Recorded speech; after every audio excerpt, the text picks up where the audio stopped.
আসন্ন টি-20 বিশ্বকাপে খেলতে ভারতে যাচ্ছে না বাংলাদেশ। রোববার সামাজিক মাধ্যমে এক স্ট্যাটাসে জানিয়েছেন যুব এবং ক্রীড়া উপদেষ্টা আসিফ নজরুল। নিরাপত্তার কথা বলে গতকাল বাংলাদেশি পেসার মুস্তাফিজুর রহমানকে আইপিএল থেকে বাদ দিতে নির্দেশ দেয় ভারতীয় ক্রিকেট বোর্ড বিসিসিআই। এরপর ফুঁসে ওঠে দেশের ক্রিকেট। প্রতিবাদ জানান সাবেক ক্রিকেটার, ফুটবলার সহ সবাই। তারই প্রেক্ষিতে আগামী মাসে অনুষ্ঠেয় টি-20 বিশ্বকাপ খেলতে ভারতে যাওয়া নিয়ে শঙ্কার কথা জানায় বাংলাদেশ।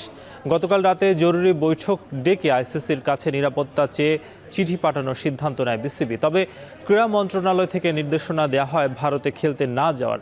তারই প্রেক্ষিতে আজ দুপুরে ফের বৈঠকে বসে বিসিবি। সিদ্ধান্ত হয় ভারতে খেলতে যাবে না বাংলাদেশ দল। এমন সিদ্ধান্তকে স্বাগত জানিয়েছেন যুব ও ক্রীড়া উপদেষ্টা আসিফ নজরুল।